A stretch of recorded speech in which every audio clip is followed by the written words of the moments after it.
Welcome to another episode of the Human Centered Leadership Podcast, and today's guest is a local person, a local leader who I had the great honour of meeting the other day. He holds a very important position for the business community in the area that I live in, which is the East Midlands of the United Kingdom. So Scott is the Chief Executive Officer of the East Midlands Chamber of Commerce. Now, Chamber of Commerce is something that you've probably heard about wherever you are in the world, really. But what do they do? Well, today we're going to explore that with Scott, who has been as part of the member for 23 years and has risen up through the ranks right up to the highest level of Chief Executive Officer. So welcome, Scott. Welcome to the Human Centered Leadership Podcast. Thanks, Kul, and thanks for having me. It's an absolute pleasure. Thank you so much for dropping in after a short conversation that we had only the other day. But it was an inspired conversation. I intended for us to only be chatting for maybe 20 minutes, and I think we ended up chatting for goodness knows how long, much longer than 20 minutes.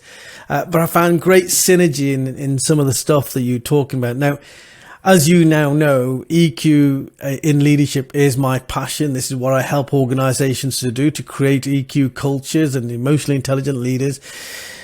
But ultimately, emotional intelligence is really about having the ability to build deep and lasting relationships. And now you must be a master at this, because 23 years in the Chamber of Commerce, and one of the fundamental things that the Chamber is responsible for is either building relationships with other people or facilitating the building of relationships. So could you explain to me how emotional intelligence plays out for you, and why relationship building you feel is so important in the current climate? I've always been a strong believer of relationships, that business is not transactional. It shouldn't feel mechanical. If you were going into a retail store and you bought something, that's quite a transaction. It's a mechanical thing that you would do. But obviously, as a Chamber of Commerce, some of your viewers will know, chambers have been around for about 200 years, slightly more than 200 years.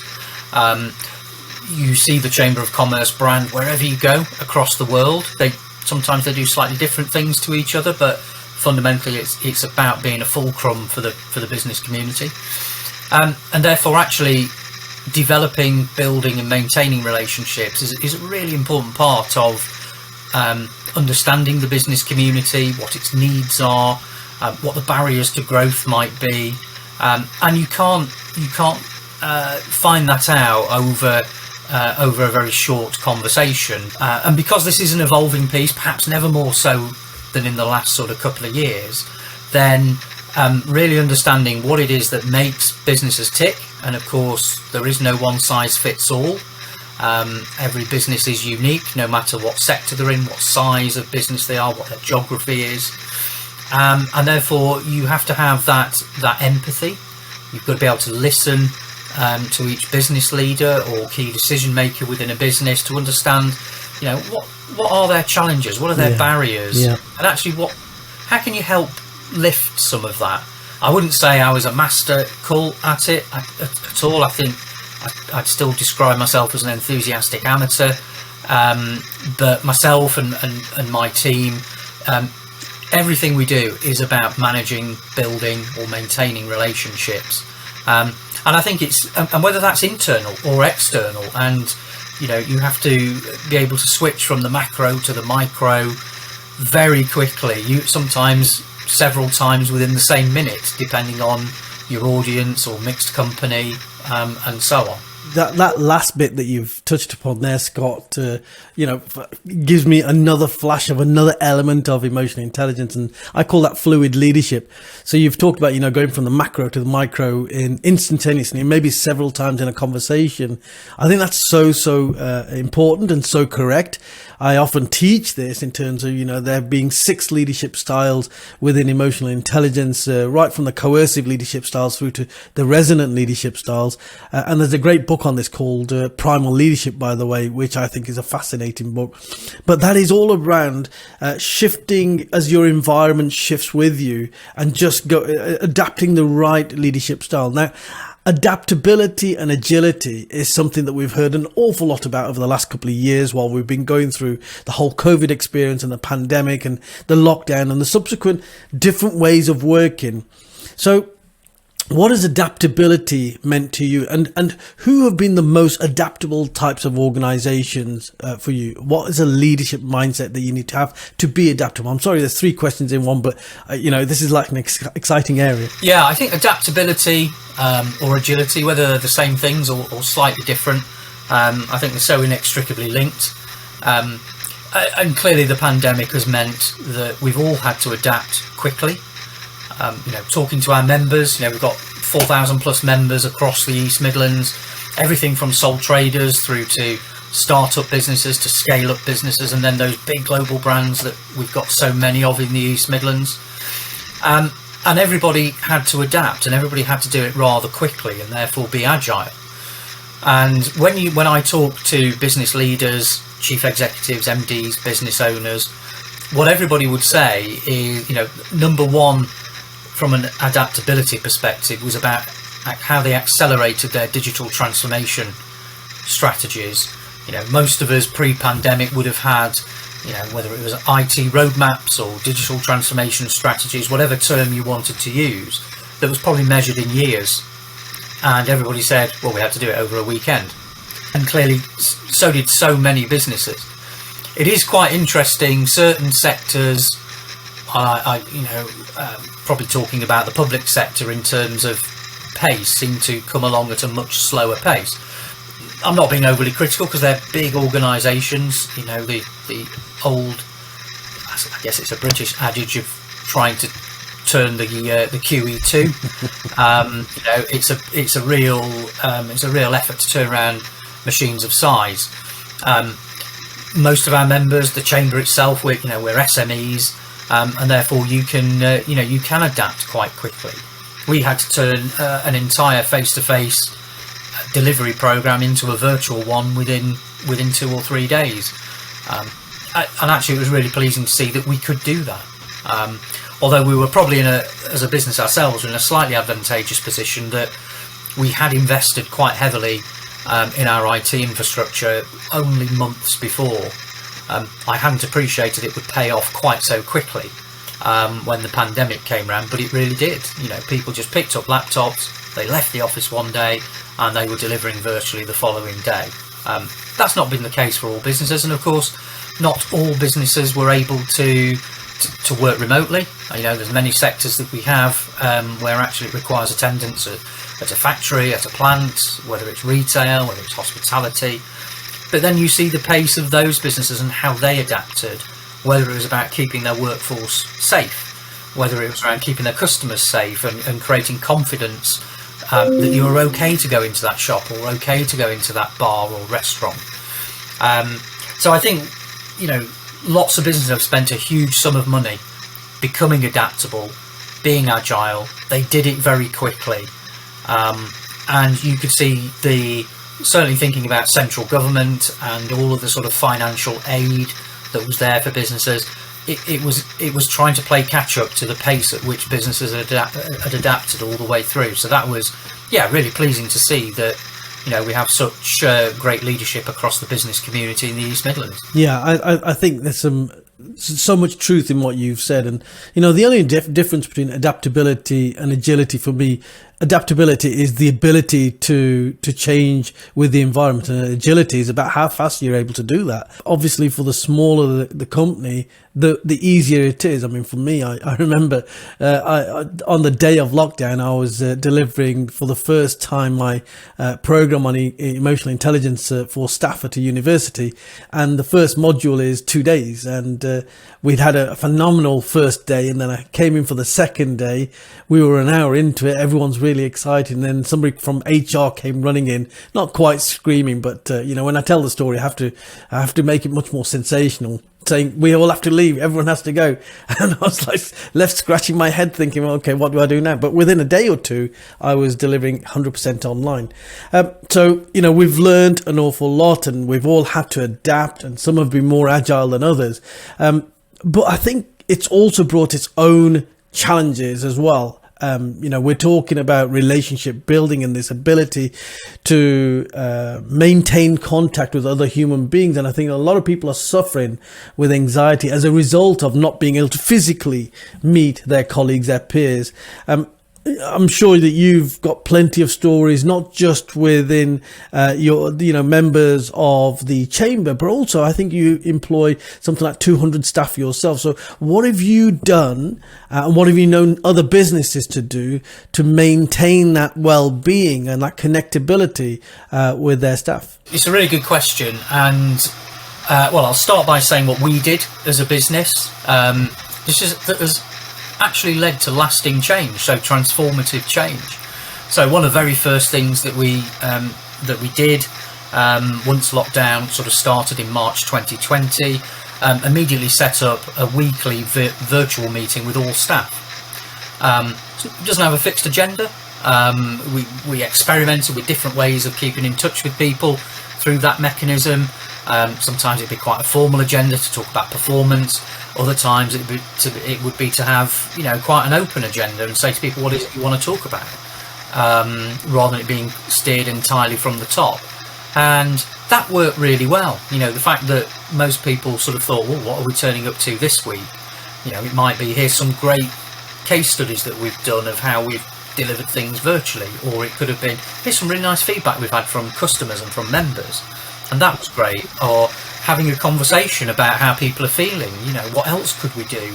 I suppose like many of your listeners, everybody went through that cycle of feeling that, well, we need to do some virtual social stuff and we'll have a quiz, and that's great.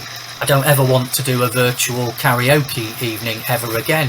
But, so everyone kind of went through all the, what are the zany ideas, what are all the things we could do to keep in touch. But interestingly, as we find ourselves in interesting times at the moment, but as restrictions started to lift and people were able to go back to the office, actually we've maintained that weekly virtual all staff meeting, and people look to that and say, actually that's a great way for me to keep in touch. It's fantastic that you've had that longevity, because a lot of companies, organizations, and even families have tried to build in this regularity of something, but it hasn't been sustained. So the fact that you've managed to sustain that, I think, is testament to the culture that you've created. And we have staff all the time. Do you still see value in this? Because of course sometimes it can be as the leader of the business and for my leadership team, it can be a bit of an exposition dump on people.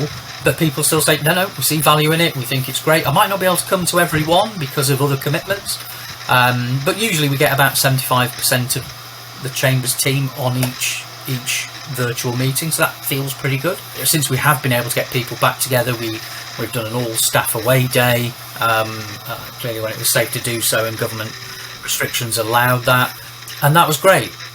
We've now got an agile working policy, and actually we will probably never go back to 5 days a week in the office, because these ways of working actually showed some of the things that we did face to face actually work better in a virtual environment. So some of the things we do as a Chamber of Commerce, engaging with our MPs, our members, our customers see great value in sitting down with their constituency MP, or the Bank of England, sitting down with a regional agent for the Bank of England to talk about what's happening in their businesses, which helps inform the bank's thinking, which helps inform what the Monetary Policy Committee do, and the decisions they make around interest rates.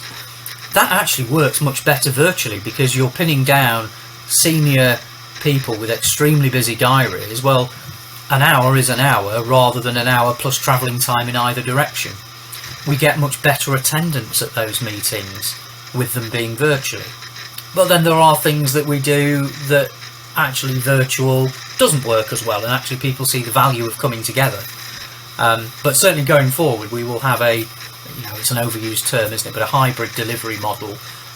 What's really important is we're responding to customer needs. So if we get to that position where customers say, we want everything to be face-to-face, or we want everything to be virtual, then again we'll look at those delivery mechanisms and make sure that it's fit for purpose. That's fantastic. And have you seen any really good practice that other businesses are doing as well? I mean, what the Chamber is doing there is almost like a beacon for others. But have you seen anything that other people or other organisations are doing? Yes, I have. And what I think has been really interesting is much more open dialogue between businesses about looking at what best practice as they all adapt into new ways of working, or many adapt into different ways of working. The openness, the transparency, you could talk to the chief executive of a global brand and he would say, we're making it up as we go along as well. We're waiting to see what other good practice is. You get smaller businesses looking up their supply chain. Well, what are you doing that we could learn from? And I think that sort of, it certainly felt like a much more cohesive business community, because people were very happy to share their hits and misses in terms of this, and what works in one sector, it may work elsewhere. And, a phrase I heard lots of people say, and I've probably said it as well, is a good idea is a good idea. It doesn't have to be generated at home. If you think that that's a good idea and you could apply it to your business. So that really impressive to see that sort of transparency, that openness, the sharing, and then businesses taking the valuable bits that they can apply to their own business. And I've seen that across the whole region, so that's been really good to see. I really have seen a change in the way that people communicate. I very often when I'm working with organizations and they want me to work on improving culture, one of the fundamental things I have to work on is improving trust. And I think that in any relationship, any organization that is founded on a foundation of real trust and transparency is an organization that has a higher potential to succeed. But trust is can only be achieved if you are prepared to be vulnerable as well. So I've seen a lot more authentic conversations, transparency as you call it, learning from each other. And even the rhetoric on platforms such as LinkedIn for me has changed over the last 12 to 18 months. I'm seeing people talk in a wholly different way on LinkedIn now. And there's a lot more vulnerability shown, perhaps a bit too much by some people, because you can overdo this kind of stuff. But I see a lot of deeper relationships being formed on LinkedIn. Is that your experience as well, or is that just something that maybe I've noticed and perhaps made a lot of, because this is what I'm always thinking about? Yeah, I think you're absolutely right, and I think business leaders, nationally, locally, regionally, being very open about the challenges that the last sort of 18 months has presented. They're people, we're all people at the same time. It's the old adage of it's lonely at the top, that kind of view, and people being much more open. I think on platforms like LinkedIn, you called it authenticity, quite a humble sort of approach by many. I wouldn't say less polished, because that makes it sound slightly crude, but like you say, a different tone of voice, a different language. It's more about the person and what the person's objectives are, what they're trying to achieve, barriers to that, how somebody's feeling on a given day. And I always think, case studies, large and small, are one of the best ways of communicating, because if that resonates with you, then it will resonate with others. And one of the greatest things I always think in getting a message across is to wrap it up in a story. And I think this is what we're talking about, really, when people are sharing their lives on LinkedIn in a wholly different way, almost seeing the human being behind the business. So, there's an accountant that I follow on LinkedIn, and I just love what she says, because she's built a very successful business over the last 2 years. But actually, I would say 80 to 90% of her content is all about her and her day, when she's having a bad day, when she's having a good day, how she keeps fit, all this kind of stuff, her thoughts in the darker hours, in the early hours of the morning. And consequently, people have a higher inclination to trust her, and consequently she generates more leads for her business and probably converts those leads to sales. So, in sales, building relationships is important as well. And of course, when you're bringing members on, I'm guessing that you have to, your focus is about building that relationship with that individual first and foremost. Yeah, absolutely. And it comes back to that macro to micro approach, doesn't it? The empathy, listening skills. You've got to understand what life is like for the leader of a business, or what it's like for a key decision maker, for you to be able to understand how you might be able to help. The sort of vanilla approach of this is what we do for any organisation definitely has a shelf life on it these days, because everything has to be bespoke and tailored. That's what technology sort of teaches us, that there is no one size fits all. So you have to look at a black box type arrangement of how you support that individual, and that in turn supports the business, helps alleviate barriers to growth. So everything has to be bespoke, everything has to be tailored. If we went out there with a really generic offer, and I will say, there's more work we've got to do in terms of that space. Big data is kind of, it's that anomalous term that we all understand is, data is extremely valuable. How you predict your customer behaviour, how you identify your new customers, but doing it in a much smarter way. But you can only do that by actually understanding what the drivers are for the individual, what the drivers are for the business, to be able to then inform your strategies around that. From the conversation, the reason why you're here is because the conversation that you and I had only the other day demonstrated to me in a very short space of time. I don't know whether my radar is more switched on to those people who have high levels of EQ or not, but I've had conversations with other people from other chambers of commerce, but our conversation was different. It was a very human conversation, and it was a very bespoke conversation, and I genuinely felt that you had empathized and tried to understand my business and me as an individual, and consequently, I've joined the Chamber of Commerce for the East Midlands. It was a no-brainer decision for me, and that for me is a really good, powerful example of how emotional intelligence and the ability to connect with people can really drive your business forward. It would be remiss of me if I didn't ask you one final question, because you are the person to ask about this. We hear an awful lot around this just lately.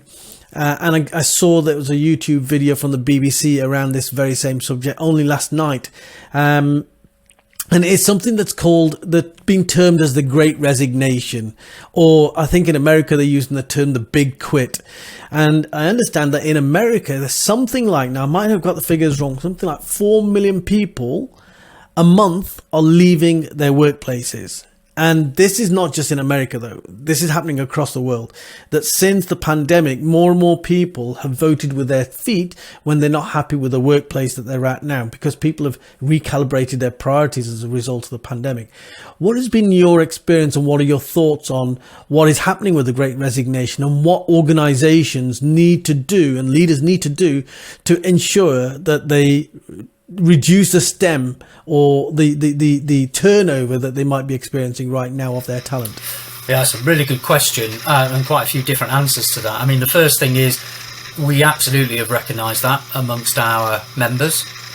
We undertake something called a quarterly economic survey, and if you went back and looked at the results of that survey 10 years ago, if I was to call the Great Resignation a skills gap, but you looked at our quarterly economic survey today, actually skills, a paucity of resource, whether it's skilled, unskilled, experienced, inexperienced, across that 10-year span, that's what businesses have been telling us for 10 years, that actually they struggle to get the right resources, whether it's technical, whether it's volume of labour. Of course, what the pandemic has done, as you quite rightly have said, as people have recalibrated their values, has accelerated or accentuated that challenge. So, if I look at ourselves as a very simple example, at the start of the pandemic, if we placed a recruitment advert, we might get something in the region of about 80 applications. today we're probably only getting about 10. Wow, that's incredible. So it's a real sort of decline in, and particularly if I talk to our members, which are recruitment agencies, they would say there's a lot of people in the system, but actually people are not always willing to jump. They'll get all the way through a recruitment process. They might not jump at the very last minute because of the uncertainty. And, you know, I always use a phrase, and it's a bit trite, but, you know, for business, their currency is confidence. So the more confident the external environment, the more confident it makes a business, and therefore that manifests itself in, you know, confident looking investment plans, which include things like growing the workforce, training and developing the future leaders. And of course what the pandemic has done, because of this paucity of resource, bear in mind pre-pandemic we probably had the most prosperous looking economy that we'd had for quite some time. Well, actually you're now in a position where there are far more roles than there are people to fill them. You've got the sort of exit from the European Union, which of course for certain sectors has resulted in reduced available resources as people have returned to their home nations or their home countries. So you're almost in a bit of a perfect storm at the moment. You've still got the lingering effects, and will have for the next at least couple of years, of the exit of the European Union, what that means for resources. You've got people now who are have a new view on life, a new view on values. Do they want to work full time? Could they work part time? Agile working, and you know, we've all seen across the pandemic different attitudes to agile working. Some organisations saying we're giving up the office completely. I think that's very much in the minority now, and I think people very quickly saw, no, bringing people together in a central place is still important for collaboration. But you've also seen some large global businesses say, no, we expect people back in the office 5 days a week. And my own view would be around that I'm not sure that's attractive to the talent of the future or the next generation coming into business, because their expectations will be agility. Their expectations will be different working patterns that suit other aspects of their lives. So you probably have this period of uncertainty will continue around workforce, around availability of resources for quite some time to come. And I guess one of the things, and you've already picked up on it, one of the things I think that we need to look at as organizations is creating the right experience for the people that come into our organization. And that can go from anything to do with, the way in which we work, the agility or the adaptability into this incredibly VUCA world, this volatile, uncertain, complex, ambiguous world in which we exist, to how we feel in the workplace. You know, there's a lot of research out there that almost demonstrates that the people are coming down in the whole Maslow's hierarchy of needs. And, you know, whereas a couple of years ago, many of us might have been living in the matrix vision and thinking, hey, everything's fine in my world, and not looking at self-actualization. Many people were dragged right back down to the very basic physiological needs. Do I feel safe? Do I feel secure? Have I got food and water? Am I a part of a team? Do I have relationships around me?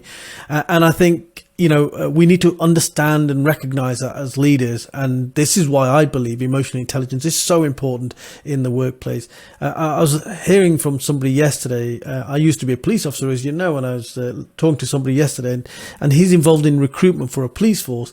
And he was saying, I'm working right up to Christmas because I'm having a lot of our new recruits contacting me because they are thinking about leaving the organization. And the only reason that they're giving is they don't feel that they are appreciated or valued enough in the organization. He says, but I've also spoken to recruitment people across other areas of public sector as well. So he says, essentially, we're hemorrhaging new recruits, which seems ridiculous because of the amount of investment that we put into training up new recruits into any organization, but then not to give them the experience that they're looking for, because this is a new phenomena that we have to get used to. If we're not creating that experience, then we're going to be not only losing people in terms of turnover, but we're actually been hemorrhaging money because of the investment that we have to put into these individuals in the first place. Yeah, I think that police is a great example, isn't it? With the amount of investment in any single new recruit, you don't want to lose that investment for things that could easily be avoided. I always think, and we don't always get it right. When you get some new talent into the organisation, the first few days are really important. You've really got to make sure that's a good experience. And like I say, we don't always get it right. Occasionally someone will start and it's a case of, your laptop's not arrived and your mobile phone's not here. And I always think, I know how that would make me feel if that, yes, if the red carpet wasn't rolled out. And I think that experience that you've talked about within the workplace is really important. But it goes beyond the aesthetics as well. It's not, we all want to work in Google-esque offices and we have a bit of hacky sack at lunchtime or table football. They're all just things, aren't they? They're nice to haves, and people like working in those kind of environments for the most part. But it actually goes much deeper than that, beyond the materialistic. It's very much about culture, everybody feeling like they're part of a team rather than an individual within a team, within an organisation. And we do simple things. I always think it's a ground up approach to things like business planning. I really want to know what everybody thinks. It shouldn't be what I think and then I just push it down a hill. It really should be, because good ideas come from all layers within the organisation. And I think that's a much more modern way, isn't it, of planning for the future, how you develop your business plans. And I would like to say, I'm sure they would, but I think the chamber team feel that it's important that their voice is heard all the way through a process, and that and there's definitely a richness of ideas there, but I see that across lots of businesses now. I'm not saying it wasn't there before, but certainly post-pandemic or mid-pandemic, whichever terminology you wish to use. You can see that sort of willingness to engage, because when if I interview anybody for a role in the chamber, no one really asks about money. They ask about values. They ask about your journey to net zero. How you're supporting the communities in which you operate. These are very important things to recruits and talent of all ages. And of course, money is important because it's how you pay the mortgage and how you put the food on the table every week. But it's not the most important thing anymore. It's definitely about values. It's about culture, and because it is an employees' marketplace currently, it's about choice. I mean, so much in value in what you said. I mean, I want to pick up on business planning. It was always a firm principle of mine that business planning should always be ground up. The strategic priorities are set by the executive of the organization. The business planning, however, is about the rest of the organization. Say, okay, we understand what the priorities are, but this is how we're going to play our part in achieving those priorities. And that is all about, putting the man on the moon kind of concept that we've, the analogy that we very often hear. And you're absolutely right. This issue about experience in the workplace, I think, is a new phenomena for organizations and for the business community. It is something that we as leaders need to step up to now. It's a whole new generation of employees that are coming on board.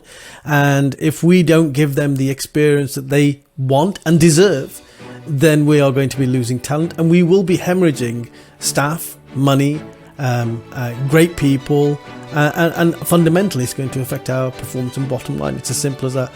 Scott, I could ask you 1,001 questions. I know I think I might have to invite you back, and we might have to have a themed conversation around this subject, but we're over our time. I want to say thank you so much. Thanks very much for joining us today, and I wish you well. Thank you, Kul. Thanks for having me.